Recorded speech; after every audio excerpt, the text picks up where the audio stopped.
Hi, my name is Jeffrey Brevard, and I'm one of the attorneys at Zapega, Daly, Pope & Perry. And I'd like to briefly talk to you about some planning considerations when you're dealing with a financially irresponsible child. Let's say you're the parent of a young child, a 10-year-old son, and it's your son's birthday, and he gets a birthday card from Grandma. And happy day, Grandma has included in the envelope $100 in cash. Now, what are you going to do with that money? Well, if you're like most parents, what you're going to want to do is you want to grab that money as soon as possible and safeguard it. Why? Because we all know that, objectively speaking, young children tend to be financially untrustworthy when it comes to money. If you let your son run off with that money, chances are likely he may lose it, or it may get stolen, or he may quickly find his way to a convenience store or the mall and blow it on foolish things. Now flip the clock ahead, and let's say that child is now 20, 30, 40. They may still not be very smart when it comes to money.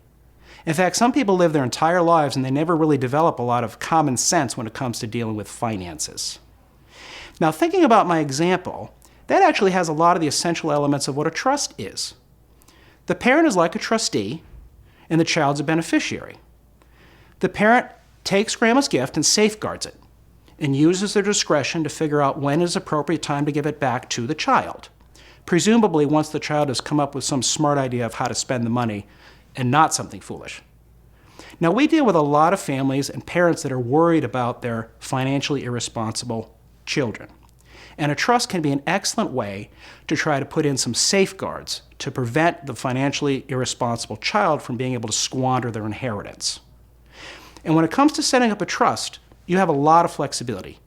You may want to tell the trustee you want them to hand out the money in a set amount annually over a period of time.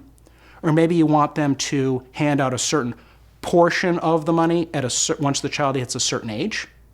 Or you may want to build in some specified purposes, encouraging the trustee to make generous distributions when it's going to be used for something like higher education or a wedding or perhaps buying a house. You may even want to put in some prohibited purposes, like you give the trustee authority to withhold distributions if they have knowledge the beneficiary is using the distributions to fuel a drug habit or a gambling habit.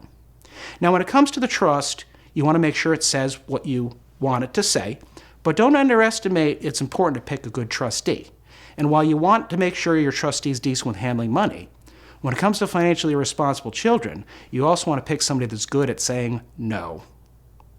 If you want to talk about these or any other planning topics, go ahead and give us a call. Thank you.